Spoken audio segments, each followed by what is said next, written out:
So, what if I told you the world order as we've known it is, well, over? That's not some wild prediction. It's the diagnosis coming from world leaders and, maybe more importantly, from one of the most successful investors in history, Ray Dalio. Today, we're going to break down his framework for understanding why the old rulebook has been thrown out and what that actually means for all of us. And look, this isn't just some abstract theory. This was the bombshell dropped by German Chancellor Friedrich Merz. He stood up at the Munich Security Conference and said, point blank, that the old order is gone. He talked about a new era of great power politics, where things like freedom are no longer a given. I mean, that's a huge signal that the world we grew up in, it's fundamentally changed. And he wasn't the only one saying it. Leaders all across the West, from Macron in France to Rubio over in the US, were basically singing from the same hymn sheet. The message was loud and clear. The old ways are done. This isn't a forecast anymore, you guys. This is a description of the world we're living in right now. Okay, so to really get our heads around this massive shift, we're going to follow Ray Dalio's logic. First, we'll dive into his idea of the big cycle of disorder. Then, we'll look at the 5 different types of war that he says define this period. We'll even see it all play out in a case study on World War II. And finally, we'll wrap up with some principles for how to navigate this new, chaotic world. So, what does this breakdown actually look like through a historical lens? Well, according to Ray Dalio's framework, it means we've officially entered stage 6 of what he calls the big cycle. And stage 6, well, that's the period of great disorder. Dalio's big cycle is basically a model for the life of an empire, how they rise and fall. Think of it as a pattern that swings back and forth from these peaceful, prosperous times of order into these really chaotic, dangerous periods of disorder. And his big point is that we are now deep, deep in that chaotic phase. And this slide right here highlights something that is absolutely critical to understand. Inside a country, you've got laws, you've got police, you've got judges that keep things in line. But between countries, whoa, it's a completely different game. It's much more like the law of the jungle. See, international rules and agreements, they only work until a country gets powerful enough to just ignore them. Out there, on the world stage, it's raw power that calls the shots. So if raw power is the only real currency, what happens next? Well, conflict becomes pretty much inevitable. And Dalio breaks these conflicts down into 5 different types of war that tend to build on each other over time. And here they are. It starts with things like trade and economic wars, tariffs and sanctions. That then escalates into technology wars, this fight for who's going to dominate the next big thing. That fuels geopolitical wars, the struggle for influence and allies. Then you get capital wars, trying to mess with another country's money. The key thing to see here is that this is a progression. It's like a fuse that once it's lit, leads right to that final explosive stage, actual military war. Now, to really understand how this whole cycle of disorder and escalating war actually plays out, there's no better example than the years that led up to World War II. It shows us exactly how all these forces come together. I mean, just look at this chain reaction. It's like a series of dominoes. The 1929 crash kicks off a global depression. The US responds with huge tariffs in 1930, which just makes everything worse for everybody. That economic chaos paves the way for extreme political shifts like Hitler coming to power in 1933.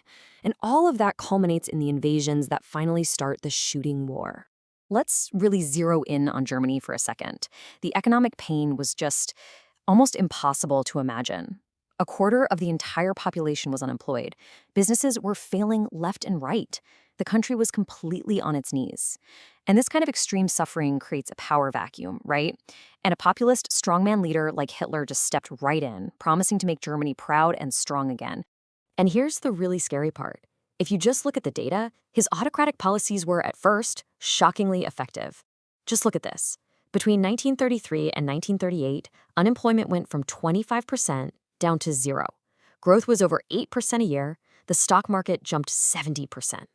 This so-called economic miracle was absolutely key to cementing his power. So what was the system he used? Well, Dalio defines it as fascism, and it's really a mix of 3 things. 1, it's autocratic, meaning it's top-down rule. 2, it's capitalist, but in a way where the state tells private companies what to do. And 3, it's collectivist, where the nation itself is seen as way more important than any single person. So this is the crucial takeaway. The shooting war that started in 1939, that wasn't the beginning of the conflict, not at all. It was the explosive final act of a decade of economic, tech, and geopolitical warfare, where rising powers like Germany and Japan were pushing and prodding, testing the limits of the old guard. And the weapons they used in these economic wars, they should sound pretty familiar because we see them in the news all the time today. Things like freezing your rivals' assets, blocking them from capital markets, and slapping on embargoes to cut off things they desperately need. All of these were used against the Axis powers long before a single shot was fired. And this right here is probably the clearest example of economic war leading to actual war. In 1941, the US hit Japan with an oil embargo that cut off 80% of its supply. 80%. That single move backed Japan into a corner. They had a choice: either give in to what America wanted or lash out and attack. We all know what they chose to do. Okay, so we've seen how this cycle can lead to absolute catastrophe. The big question is, what do we do about it? Let's look at the principles Dalio lays out for navigating this chaotic time and, hopefully, avoiding the worst-case scenario. Dalio's first principle is basically a big dose of realism. It's have power, respect the power of others, and use your own power wisely. Because, in the end, when push comes to shove on the world stage, raw power is always going to win out over pretty pieces of paper, like treaties and laws. You have to accept that reality first.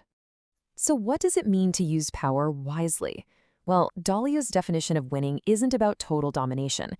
It's about getting the things you really need without losing the things you really need.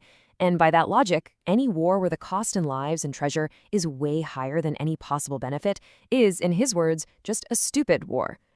And this leaves world leaders with a really clear choice, as you can see here. You can either go for win-win relationships, where you actually negotiate and try to find outcomes that work for both sides, or you can fall into the trap of a lose-lose relationship, with all the tit-for-tat escalation that leads to these awful, costly conflicts for everyone involved. The choice seems obvious, but history shows us it's really easy to stumble down that wrong path. And why is avoiding war so absolutely critical? Because, as Dalio puts it, there are really only two things you can be sure of when a war starts. Number one, it will not go the way you planned. And number two, it will be far, far worse than you ever imagined. The risks are just off the charts. Which really brings us to the ultimate question for our time, doesn't it? We know we're in stage 6, this period of great disorder. We see the scary parallels to the past. We understand the cold, hard logic of power. So the question is, can smart diplomacy and a real pursuit of win-win solutions actually break this historical cycle?